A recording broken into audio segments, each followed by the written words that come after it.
Oumar, justement, est-ce que tu as été surpris d'apprendre que c'est Aboubacar Yassine Diallo qui était derrière ce qui se passe en ce moment?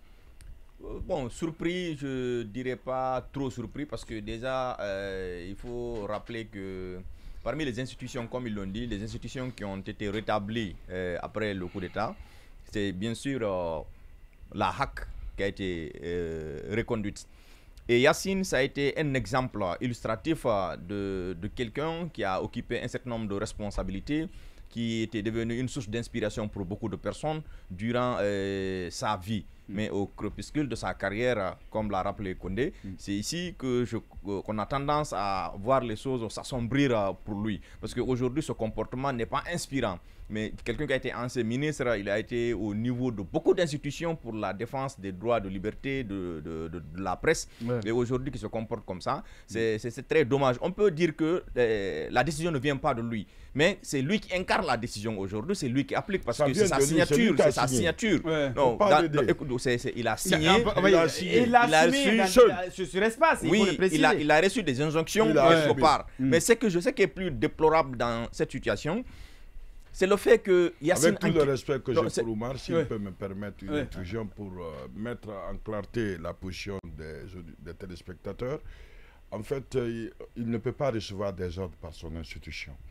Donc, en réalité, s'il signe quelque chose, là, qui est une autorité indépendante, ou doit être... Alors, si au cas où il a reçu des ordres... Il y a ce qui est écrit, il y a quand même les faits. Non, on va bypasser le fait qu'il ait reçu des ordres. Excusez-moi, je voudrais donner la précision tout en respectant l'engagement de Oumar. Nos institutions sont faibles. Non, mais si nos institutions sont faibles, tant pis, après, on ne va pas permettre aux gens, après, quand ils sont poursuivis, j'ai reçu des ordres. Non, il ne faudrait pas, non. Si tu quittes ou tu signes, attention, c'est ça la vérité. On vous dit que vous êtes indépendant. Mais c'est la précision aussi. Sous pression, est-ce qu'il était obligé? Non, mais ça passe pas, il pouvait rendre le tablier. Je suis rentré dans les détails. Je vous ai dit, primo d'abord, ils ont commencé par dire que Yassine a détourné de l'argent. Oui, mais et aujourd'hui, Yassine a inclus le ça ne doit pas être un argument. Nous ne pouvons pas dans la part de Yassine. Si Yassine dit aujourd'hui qu'il ne fait pas ce que le CNRD demande, on va le mettre devant le tribunal. Ça, je vous le dis. Au tribunal ne pourra jamais dire qu'il a reçu un ordre. Pourquoi pas? Je vous dis, ça c'est des pays normaux. Mais la Guinée est normale. La Guinée est normale. La Guinée aujourd'hui, non, c'est ça la vérité. Que la Guinée soit normale. Si aujourd'hui Yassine décide de quitter, mais dites-vous que beaucoup ont démissionné comme problème. Déclenché. Non, écoutez. Mais il dit qu'il se reproche de rien. Il dit que sa gestion est saine. Écoutez. Mais attendez, non, ça passe pas. On peut pas. Je suis d'accord avec Abraham Keita qui dit qu'il ne faut pas dédouaner les responsables. Non, vous n'êtes pas accusé. Vous n'êtes pas informé que Yassine était accusé de détournement. Si, mais après il avait nié. Maintenant, il a dit que lui des choses qui sont peut-être dans les pays normaux. Je peux comprendre ça. Mais la Guinée aujourd'hui, nous sommes gérés par une junte.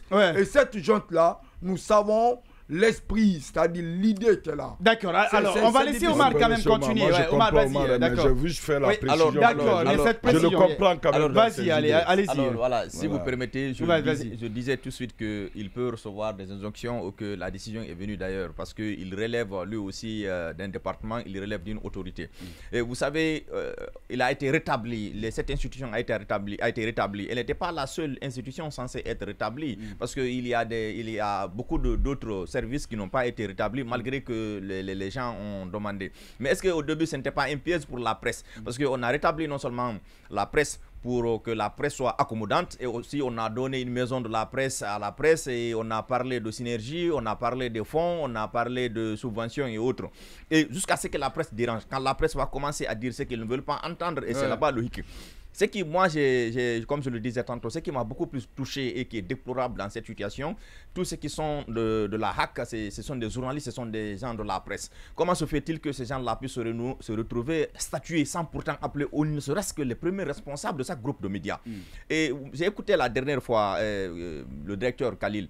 Ils n'ont jamais été saisis de façon officielle ou de façon officieuse. Et quelles sont les émissions qui sont s'il faut reprocher, quels sont les discours qui sont tenus, qui ne sont pas adéquats avec les principes de la liberté d'expression, de la liberté de presse dans ce pays. Est-ce qu'il y a une émission incriminée? Est-ce qu'il y a un groupe de médias dans un domaine spécifique qui a été incriminé? Est-ce qu'il y a un journaliste qui a été incriminé? Parce qu'ils ont l'habitude quand même de suspendre des journalistes. À Dioma ici, il y a des émissions où on a suspendu quelques journalistes. À Espace, la même chose. Mais jusqu'à retirer ces médias dans des groupes où ils ont payé de l'argent à Canal, c'est très dommage. Je pense bien qu'on oublie vite dans ce pays et on refuse sincèrement de s'inspirer du passé, parce que l'histoire de la Guinée, c'est une histoire récente. Il y a quelques années de cela, c'est d'autres qui étaient là et qui décidaient et qui se pensaient encore être des gens déblondables et qui étaient des personnes intouchables et qui étaient des personnes, s'il faut dire, le résumé de la vie. Et le problème en Guinée, c'est que quand vous avez la chance de devenir responsable, quand vous avez la chance d'occuper un poste de responsabilité, petit qu'il soit une portion de responsabilité, c'est comme si les gens sont venus avec le pays là de l'intérieur du pays, de leur village. C'est comme s'ils ont hérité de leur grand-père. Ils doivent savoir qu'aujourd'hui, l'histoire fait qu'ils sont les responsables, ils sont les décideurs de ce pays. Ils sont appelés à cette question de redevabilité. Parce que ce qui fait beaucoup plus mal aux gens, ils n'aiment pas qu'on fuit la gestion. Ils veulent qu'on les laisse comme ça. Et non, on ne peut pas rester assis. Le peuple aussi a droit à cette information. Pas que cette information colorée et dorée que la RTG donne. On a des investigateurs. Et aucune information donnée n'a été reproché aux journalistes et qu'on n'a pas démenti ou on a convoqué un journaliste qui a refusé d'aller, comment je peux appeler ça, à la HAC pour se justifier. Mais de voir Yacine aujourd'hui, vous savez, c'est les musulmans le plus souvent, quand quelqu'un est dans des situations difficiles, il est couché malade de qualité comme ça, quand c'est compliqué, on dit de lire Yacine pour la personne pour enfin trouver solution. Mais à cette situation, nous, le Yacine que nous on a là, hein, c'est lui le véritable problème. Parce que, comme on le disait tantôt, il n'est pas obligé aussi d'accepter ce qui se passe.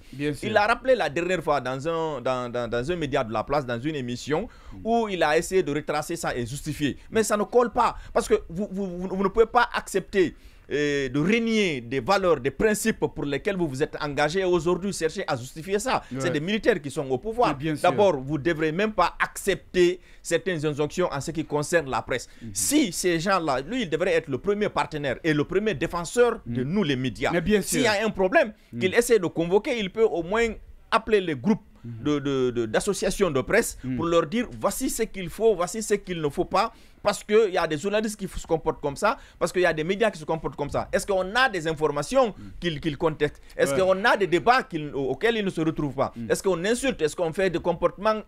La dernière fois aussi, il y a quelqu'un qui parlait dans les médias pour dire que non, il faut nettoyer la presse, il faut nettoyer cette corporation et autres là. Mais qui doit nettoyer la corporation de la presse? C'est la presse même qui doit nettoyer la presse. C'est pas eux, parce que eux qui sont dire que c'est eux qui sont censés nettoyer la presse, ils sont plus sales que la presse. Les détournements qui se font.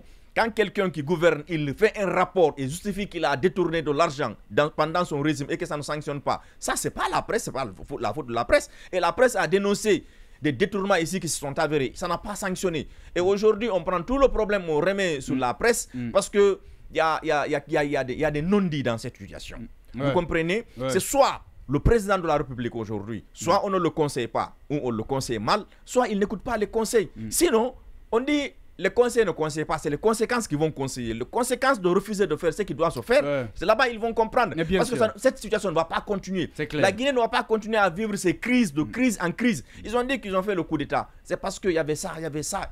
C'est-à-dire une liste, un chapelet de problèmes qu'ils ont énumérés. Dites-moi aujourd'hui, quel est le problème qui a changé? Le régime précédent, tout ce qu'on reproche à ces gens-là, qu'est-ce qui a changé? Les tueries continuent, les détournements continuent et la presse est beaucoup plus bâillonnée que par le passé. Aujourd'hui, dites-moi, il n'y a aucune voix discordante dans le pays. Dites-moi un seul opposant qui ose venir dans les médias parler. Ils sont tous accommodants, soit ils quittent le pays ou ils se retrouvent en prison. Ça ne peut pas continuer comme ça. Je crois bien qu'on n'est pas arrivé au point de non-retour encore. Les autorités ont tout à gagner à revenir sur leur décision qui n'a aucun fondement pour que le pays puisse quitter dans cette situation. On ne peut pas continuer à vivre ça. Le pays aussi, on en a besoin de parler de développement, de faire des forums de l'emploi, de faire des forums économiques et autres. Mais aujourd'hui, cette situation, vous pensez que c'est rassurant?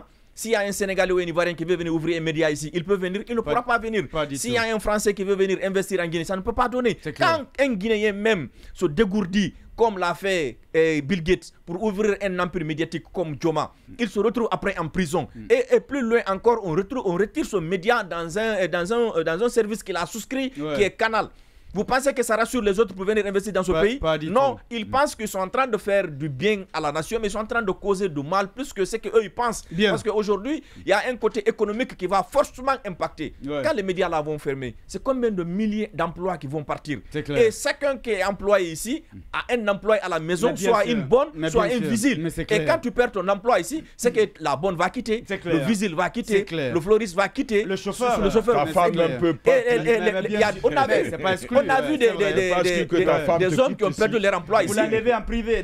Où les femmes sont rentrées à la maison, où les femmes sont rentrées en famille. Vous comprenez? Et au-delà de ça, les médias vivent des publicités. Il y a des entreprises qui veulent que leur publicité soit connue, leurs produits et services. Et aujourd'hui, quand on n'est pas écouté, quand on n'est pas suivi, mais ces entreprises-là, c'est un manque à gagner pour eux, pour elles. Parce que ces entreprises aussi sont en compétition, en concurrence avec le monde extérieur. Et si ça ne communique pas chez nous, ça devient un problème. Je crois bien que les autorités doivent revenir sur cette décision.